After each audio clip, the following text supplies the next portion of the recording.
2024 लोकसभा चुनाव का बिगुल बज चुका है। गाजियाबाद में दूसरे चरण में 26 अप्रैल को चुनाव होने हैं।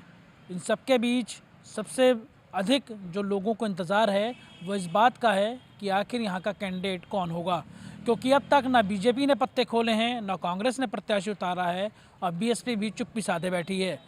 इस वक्त हम गाजियाबाद के फर्नीचर मार्केट में हैं, जहाँ तमाम कारोबारी और आम आदमी यहाँ पर हमारे साथ जुड़े हैं। हम उनसे जानेंगे कि आखिर उनका सांसद कैसा हो, वो किस पार्टी को किन मुद्दों पर वोट करेंगे। फ़िलहाल हमारे साथ तमाम जो यहाँ के फर्नीचर कारोबारी हैं वो लोग मौजूद हैं। सर, सबसे पहले तो आप ही बताइए, आपका क्या नाम है और आप किस मुद्दे पर वोट करने जा रहे हैं? कैसा सांसद होना चाहिए आपका? मेरा नाम दीपक गर्ग है। मैं फर्नीचर व्यापारी हूँ और हम तो यही चाहते हैं कि हमारा जो सांसद है वो पब्लिक में, जन सेवा में एकजुट मिलकर रहने वाला हो।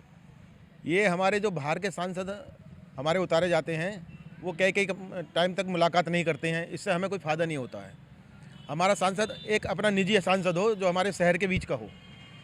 गाजियाबाद की सीट तो हमेशा बीजेपी जीतती आ रही है लंबे समय से, अब लेकिन बीजेपी का इतिहास भी है, बार बार पैराशूट कैंडिडेट उतारती है। देखिए, ये तो बीजेपी के नाम ही सीट हो गई है गाजियाबाद की, और जो भी बीजेपी अगर किसी बालक को भी उतार देगी वो भी जीतेगा। ये तो पक्की बात है, ये पक्की है, पक्की बात है, दावे से कह रहा हूँ। फिर आप लोकल सांसद चाहते हैं क्या? लोग बीजेपी से ही चाहते हैं, लेकिन लोकल सांसद चाहते हैं, बाहर का सांसद नहीं, जिससे हम कभी भी कोई भी जन सेवा वाला, कोई भी जनता, कोई भी आदमी कभी भी मिल सके, कोई समय हो उनसे मिल ले। बाहर वालों से तो मिलना मुश्किल हो जाता है। चाहते हम बीजेपी से ही हैं, बीजेपी के ही हैं और बीजेपी से ही सांसद चाहते हैं। अब हो जीतेगा भी बीजेपी का ही, लेकिन सांसद अपने शहर का होना चाहिए। अच्छा, बार बार ये आरोप लगता है कि कारोबारियों का कारोबार चौपट हो गया जब से जीएसटी आई, नोटबंदी हुई। आपको क्या लग रहा है कि वाकई आप लोग इन मुद्दों पर हैं, या विपक्ष जो तमाम ये बेरोजगारी और इस तरीके के मुद्दे उठा रही है कि कारोबार चौपट हो रहे हैं, उन मुद्दों में वाकई कोई दम है? मेरा नाम परवीन बत्रा है, मैं भी व्यापारी हूँ, काफ़ी साल से व्यापार कर रहा हूँ। उन मुद्दों में बात तो है, लेकिन इस स्तर तक नहीं है। कोई भी चीज़ जब व्यवस्था चेंज होती है तो उसके अंदर जो बदलाव आता है तो कुछ दिक्कतें आती हैं। तो वो दिक्कतें, जैसे 10 साल के कार्यकाल में जो शुरुआती में थी दिक्कत ज़्यादा थी, कड़वी दवाई पिलाई जाती है तो थोड़ा तो पेन होगा, लेकिन फिर धीरे धीरे आएगा, ये ढर्रे पर ज़रूर आएगा। हाँ, थोड़ा सा व्यापारी दिक्कत में है, लेकिन पूरी उम्मीद है पहले से प्रोग्रेस कर रहा है तो आगे भी करेगा। अर्थव्यवस्था बहुत अच्छे दौर में जा रही है। अच्छा, आपको क्या लग रहा है बाबू जी, कौन होगा अभी सांसद का टिकट? वीके सिंह भी मांग रहे हैं, बाहर से अरुण सिंह का भी नाम सुन रहे हैं, गाजियाबाद के भी तमाम लोग जो हैं यहाँ पर जुटे हुए हैं, गाजियाबाद के रहने वाले पुराने लोग। किसको समझ रहे हैं कि कौन सांसद होगा? सांसद का जहाँ तक सवाल है, सांसद सभी अच्छे होते हैं। हमें जो आदमी काम करेगा, जो व्यापारियों की समस्याओं को समाधान समझे करेगा, उसका निराकरण करेगा, हम तो उसे ठीक मानेंगे। हमें पार्टी से कुछ लेना देना नहीं है। जो आदमी सांसद है, ये बिल्कुल सही बात है कि ये सीट बहुत लंबे समय से भारतीय जनता पार्टी के पक्ष में रही है और रहेगी। लेकिन तो कारोबार का सर शुरुआती दौर भी देखा होगा, 85 दशक, आप 5 दशक से ज़्यादा का समय हो चुका है। अभी आपको इसी बारे में ये बात कहने जा रहा हूँ कि देखिए, जहाँ तक सवाल इस बात का है, कुछ लोगों का जीएसटी और अन्य समस्याओं के बारे में, समाधान के बारे में बात चर्चा होती है। ये सही बात है कि जब आदमी को जीएसटी लगाना क्यों आवश्यक हुआ है। आप जितने भी विकास के कार्य करा रहे हैं, अगर विकास के कार्य तो तभी होंगे जब धन होगा। अगर धन की उपलब्धि नहीं होगी तो विकास के कार्य कहाँ से होंगे? और विकास को कार्य करने के लिए आदमी को कुछ ना कुछ तो पे करना ही पड़ेगा। और ये जो सरकार काम कर रही है, सरकार बिल्कुल ठीक कर रही है, और सरकार अपने इन्हीं उस पर चलती रहेगी तो इससे गरीबी दूर होगी और लोगों का जीवन ठीक सुधार होगा। अच्छा, रेस में सांसद के बहुत सारे लोग हैं, अरुण सिंह का भी नाम आ रहा है, वीके सिंह भी है। आज शाम को जो है पार्लियामेंट्री बोर्ड की बैठक भी हो रही है बीजेपी की। आप किसको जानते हैं कि हाँ वाकई यहाँ का सांसद हो? क्योंकि 10 साल से ज़्यादा का समय वीके सिंह को हो गया और बार बार यही जो है सवाल उठते हैं कि सांसद महोदय रहते तो दिल्ली हैं, लेकिन गाजियाबाद के लोगों से संपर्क में कम रहते हैं। देखो जी, सांसद जो है दिल्ली में ही रहते हैं, गाजियाबाद से संपर्क बहुत कम रहता है। लेकिन सबसे बड़ी बात यह है, अब जो ये अरुण सिंह का नाम आ रहा है, ये भी दिल्ली रहेंगे, ये भी यहाँ के सांसद लोकल के हैं नहीं। ये भी और आपके वीके सिंह भी यहाँ के लोकल नहीं हैं, लेकिन हम लोकल सांसद चाहते हैं, लेकिन हमें उम्मीद नहीं है कि लोकल सांसद यहाँ से होगा। हमें अब भी ये पूरी आशा निराशा है कि सांसद बाहर का ही होगा। अच्छा ये बताइए, आप बताइए कि विपक्ष की क्या स्थिति है? मैं अच्छा, आप लोग भी यहाँ पे काम दाम करते हैं, कामगार हैं, किसको चाहते हैं कि कौन यहाँ पर टिकट लेकर के आए? यहाँ के समीकरण है लोकल रहेगा तो बढ़िया रहेगा, उसमें कि हर आदमी की बात सुनी जाती है। हर एक बाहर का तो बाहर ही एकदम चल देता है, यहाँ तो कुछ दिन को दिखाता है फिर गायब। अच्छा, आप लोग कामगार हैं, किस तरीके का काम धाम चल रहा है? मैं मोटरसाइकिल का काम करता हूँ, मोटर रिपेयरिंग है। कैसा काम चल रहा है इस टाइम तो बहुत मंदा है। वजह है पर मार्केट इस टाइम तो मार्केट में जान नहीं है, पिटी पड़ी है मार्केट, इसलिए काम मंदा है सबका। ये नहीं है हमारा ही है, सबका ही मंदा है। अच्छा, ये है कि लोकल सांसद चाहते हैं। आप बताइए कि सांसद लोकल क्यों होना चाहिए? मतलब बार बार ये आवाज़ उठती है, पार्टी के भीतर से भी तमाम तरीके के विरोध उठ रहे हैं, लोकल क्यों? लोकल सांसद होने की वजह यह है कि लोकल आदमी से हर आदमी परिचित होता है। कोई भी सांसद बन के आता है, चाहे वो कार्यकर्ता हो टीम का या आम जनमानस हो, वो उससे मिलना चाहता है तो उसको पहले परिचय देना पड़ता है। 2-4 बार मिल पाता है, जब तक उसे परिचय देता है, जब तक सांसद दूसरा हो जाता है। तो उसमें लोकल से जो है एक्टिविटी आसान हो जाती है, लोगों का मिलना आसान हो जाता है, लोगों को अच्छा लगता है कि मेरी सुनवाई हुई, वो एक दूसरे की शक्ल पहचानता है, तो ये फ़ायदा मिलता है। अच्छा, एक बार बार मुद्दा उठ रहा है, कल कमेटी भी गठित की गई है कि जो दुकानें यहाँ पर हैं उनके किराए की बढ़ोतरी और टैक्स की बढ़ोतरी को लेकर के कारोबारी इस चीज़ से कितना आहत है? क्योंकि नगर निगम के अंदर भी बीजेपी की जो है वो बहुमत की सरकार है, बाहर भी है। कारोबारी इस बात से आहत है कि भाई बार बार आप किराए क्यों बढ़ा रहे हैं? किराए के मुद्दे को लेके यहाँ के सांसद जो है जो जनरल वीके सिंह ने इस बार कमेटी के गठन के लिए उनको कहा था और मंत्री जी ने भी कहा है, तो अब कमेटी का गठन हुआ है। जो बेतहाशा किराया वृद्धि की जा रही थी उसको लेकर अब ये पहली बार जो है मीटिंग बनी है। अब यहाँ की कमेटी मिलके उनसे बात करेगी और मुझे पूरी उम्मीद है हल निकलेगा और ये बेतहाशा वृद्धि नहीं होगी। हम भी चाहते हैं कि किराया बढ़े, लेकिन एक जेन्युइन किराया बढ़े। अच्छा, आप कुछ कहना चाह रहे हैं? किराए के बारे में मैं विशेष रूप से एक बात कहना चाहता हूँ। इसकी जितनी भी बायलॉज बने हुए हैं, जिस वक्त जो आवंटन हुए हैं, जिन जिन दुकानों के जिस एरिए में दुकानों का आवंटन हुआ है, वो उप विधि के हिसाब से कार्रवाई की जाए। जब कोई अलॉटमेंट हुआ था, अलॉटमेंट के समय विधि बनाई गई थी, उस विधि के हिसाब से ही कार्रवाई होनी चाहिए।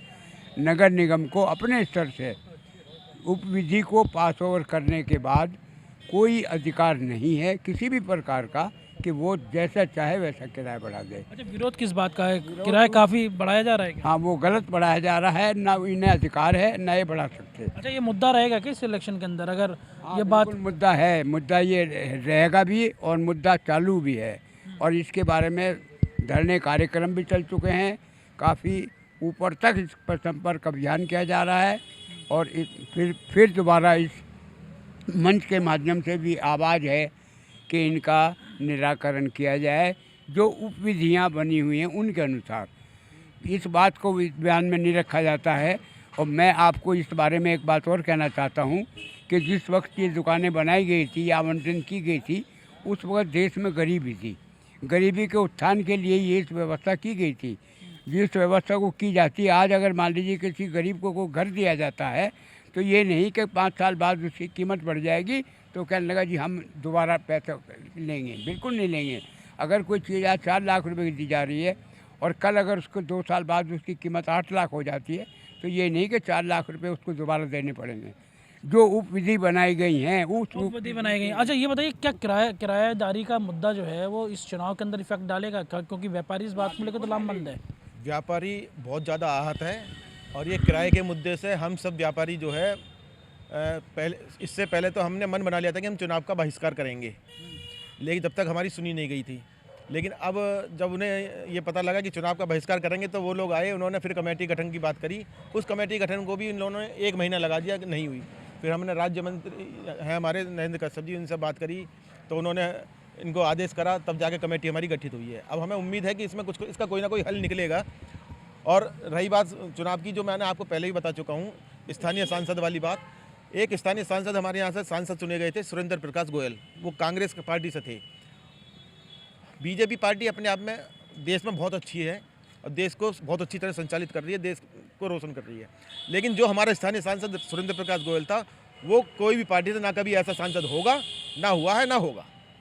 तो क्या फिर कांग्रेस के मूड बना सकते हैं क्या देने का? कांग्रेस के मूड में अब क्या वैसे स्थिति क्या है कांग्रेस की? आप लोग तो कारोबारी हैं, बीसों लोग से मिलते हैं। कांग्रेस के पास अब इस समय कोई ऐसा कैंडिडेट ही नहीं है सुरेंद्र प्रकाश गोयल जैसा।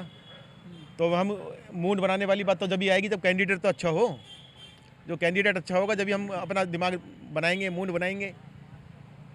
अच्छा, ये ऐसा तो नहीं लग रहा आप लोग की जो ये कमेटी वाला मुद्दा है, ये केवल एक लॉलीपॉप दे दिया गया है कारोबारियों को, लोकसभा चुनाव किसी तरीके से बीत जाए बस? ये बात भी आप बिल्कुल सही कह रहे हैं कि जैसे चुनाव आए हैं तो चुनाव के समय पे लॉलीपॉप दे दिया जाता है, कैसे चूसते रहो। लेकिन जो है हम व्यापारी शांत नहीं बैठेंगे। ये तो अभी हमारी ये तो अंगड़ाई है, जैसे कहते हैं ना, आगे बहुत लड़ाई है। हम इसको आखिर तक लड़ेंगे, जीने मरने तक लड़ेंगे, हम पीछे नहीं हटेंगे। अच्छा, और भी कामगार लोग हैं। आप कहाँ के रहने वाले हैं? बिहार से सर। बिहार तो एकदम राजनीतिज्ञों का क्या चल रहा है बिहार का? बिहार जनता दल यू का ही है, अब बीजेपी का ही। आप तो यहाँ रह रहे हो, किसको वोट दोगे? हम लोग तो बीजेपी का देंगे सर। क्यों? बीजेपी से अच्छा काम विकास हुए हैं, हर चीज़ हुए हैं, इसलिए बीजेपी ही आएंगे हमारे डिस्ट्रिक्ट से भी। अच्छा, काम ठीक चल रहा है यहाँ? हाँ जी, बढ़िया चल रहा है। यहाँ के मामला में तो नहीं कह सकते पूरा हाई मंदा, लेकिन बिहार के अंदर अच्छा विकास हुए हैं, सब कुछ हुए हैं। गरीबों को ज़्यादा चाहत दिए हैं, बहुत राहत मिले हैं। इंदिरा आवास, रोड, नल, जल, सब कुछ, बिजली, ये सब चीज़ों का। तो इसलिए आप वहाँ यहाँ पे बीजेपी को वोट देंगे? हाँ जी, बीजेपी के। अच्छा, कांग्रेस को क्यों नहीं? कांग्रेस से जो उन्होंने 60-70 साल तो राज किया, ऐसा रोशन नहीं किए थे। अभी इनकी आगे काफ़ी रोशन आ रहे हैं, अच्छा पढ़ाई लिखाई हर चीज़ से सब कुछ देखे जाते हैं, इसलिए। आप बताइए, क्या नाम है आपका? अब्दुल नबी। अब्दुल भाई, किसको वोट देने जा रहे हैं इस बार? सांसद तो जो भाई साहब ने बताया सुरेंद्र गोयल जैसे ही होना चाहिए। लेकिन गोयल साहब तो अब रहे नहीं इस दुनिया में। लड़का है उनका। पिछले चुनाव तो उनका लड़का भी हार गया था बड़े ज़्यादा वोटों से। हाँ, हारा था, लेकिन आदमी अच्छा है। क्या किसको वोट देने जाएंगे फिर? अगर वो खड़ा होगा तो सही देंगे। फिलहाल तो किसी के टिकट फाइनल ही नहीं किया अभी तक कांग्रेस ने भी। कांग्रेस इंतजार कर रही है कि भाजपा वाले पहले कर दें तो फिर हिसाब से करेंगे। धोखा करा है, कुछ नहीं करा है, पब्लिक को गुमराह करा है। वो कैसे? मजदूर बिल्कुल बेकार हो गया और 5-5 किलो अनाज दे के बहाना कर देते हैं, काम देते नहीं, तो कैसे पेट भरेगा। आप क्या काम करते हैं? रिक्शा ठेला चलाता हूँ। अनाज मिल रहा है 5 किलो? खैर हमारा राशन कार्ड कैंसिल हो गया है, नहीं मिल रहा। फिर कैसे चल रहा है काम धाम? जो मिल जाए भाड़ा उससे गुजारा हो जाए। बाकी सब धोखाधड़ी। अब 2 रुपये पेट्रोल पे कम कर दिए। आज तक किसी गवर्नमेंट ने वो काले पे पेट्रोल के बदलवा पाए पेट्रोल पंपों के कि इसमें तेल आता है या नहीं आता है। पब्लिक को जितना दे दिया इतना लेकर चल पड़ती है। इलेक्शन बाद 12 रुपये बढ़ा देंगे। तो आपका नाराज़गी है भाजपा से? नाराज़गी भाजपा से नहीं है, रोजगार से नाराज़गी है। रोजगार दो, तुम नाज मत दो। रोजगार दो, नाज मत दो। चलिए, आप बताइए, क्या आप भी कामगार हैं तो कैसे चल रहा है काम धाम? काम तो इस टाइम बंदा है, बहुत मार्केट में बहुत बेकार है। हाँ, इसलिए बढ़िया नहीं है मार्केट। जहाँ संसद अपना आएगा, लोकल रहेगा तो बढ़िया रहेगा। कई और भी लोग आए हुए हैं। आप बताइए सर, आप कारोबारी हैं? जी, मैं व्यापारी हूँ। राम राम जी। मैं सुनील कुमार, महानगर उपाध्यक्ष, तो रामनगर बाजार में भी उपाध्यक्ष हूँ। कारोबारी हैं तो सवाल तो यही है लाजमी, मैं जो लोगों से पूछ भी रहा हूँ कि आपका सांसद कैसा हो, किस पार्टी का हो, और क्या वाकई लोकल हो या पैराशूट भी चाहेंगे इस बार? नहीं, पैराशूट तो हम तो चाह रहे कि यहाँ पे गाजियाबाद में जो भी सांसद बने वो धरती का होना चाहिए, ज़मीनी स्तर का होना चाहिए और आसपास के लोगों से संपर्क में रहे, ऐसा होना चाहिए। पैराशूट वाला तो पहले भी चले आ रहे हैं, मगर यहाँ की जनता चाहती है कि सांसद ऐसा आदमी बने जिसके हम घर पर जा करके उनसे 2 बात कह सकें, जिनसे हम मुलाकात कर सकें। हमारी समस्या सुनने वाला कौन है? कोई नहीं है। अब हम तो जाएंगे नहीं पैराशूट छोड़ करके, क्योंकि जनता के पास इतना पैसा नहीं है। नहीं तो भाजपा का तो कहा जाता है कारोबारियों की पार्टी है। अब कारोबारी क्या वाकई भाजपा की है? मतलब अपना काम धाम आप करा पा रहे हैं वहाँ पे? नहीं, कारोबारी तो जो है बेचारे अपना काम कर ही रहे हैं, जैसे भी कर रहे हैं, अपनी चाल चला ही रहे हैं, मगर पार्टी भाजपा की है और भाजपा का ही हित सोच करके मतलब भाजपा को ही मतलब व्यापारी ने वोट दिए कि भाई पार्टी जो व्यापारियों की है, मगर कहीं कहीं ऐसा होता है कि भाजपा भी व्यापारियों के हित की नहीं सोचती। 1702 दुकानों को ले लो, किसी जमीनी स्तर के नेता ने कोई कार्य ही नहीं किया। ये वही लोग हैं जिनको हम अपनी दुकान पर बैठा करके माला बनाते हैं, बुक्का देते हैं और शोल भी उड़ाते हैं, उन्हें समोसे जलेबी पूरी सेवा करते हैं और जो भी हो सके तन मन धन से पूरी सेवा करते हैं। और उन्हीं लोगों ने 1702 दुकानें जो इसी ये बाजार के व्यापारी हैं और गाजियाबाद के व्यापारी, इनकी कोई सेवा नहीं की, ना कोई उस आगे धरने में किसी ने आश्वासन दिया क्या होगा क्या नहीं होगा। अच्छा, मौजूदा सांसद 10 साल में 17 दिन भी आए हैं क्या कारोबारियों के बीच? कभी आते हैं, जब निकलते हुए आते हैं, मुलाकात हो जाती है तो आ जाते हैं, बुलाते हैं।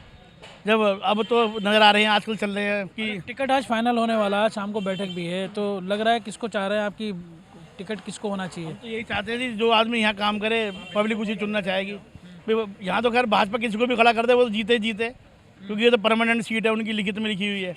इसका ज़्यादा फायदा उठा रही है भाजपा लग रहा है। ये कुल मिलाकर के ऐसा यहाँ के लोग व्यापारी हम लोग ऐसे सांसद चाह रहे हैं कि ज़मीनी स्तर का हो, जिससे हम जाकर के अपने मन की बात कह सकें और वो हमारी बात सुन सकें, ना कि हमें जाकर के उनके प्रतिनिधि है उनसे किसी और से मिलना पड़े। जो नाम चर्चाओं में है उसमें तो फिर से वही दिल्ली के ही लोग हैं, जिसमें अरुण सिंह का भी नाम है, तमाम और लोगों का भी नाम है। अगर वीके सिंह तीसरी बार भी रिपीट होते हैं तो भी दिल्ली रहेंगे वो तो। अब हमें तो ऐसा लग रहा है कि शायद गाजियाबाद में वहाँ पब्लिक है ही नहीं है, और जो भाजपा के जो इतने सारे नेता पुराने लोग हैं जो कार्य कर रहे हैं, उनमें से चुनकर किसी को बैठा दें, क्योंकि ऐसा ना जनता यही चाह रही है कि जो भी हमारे यहाँ का सांसद बने वो ऐसा बने जिससे हम रूबरू हो सकें, जाकर अपने मन की बात कह सकें।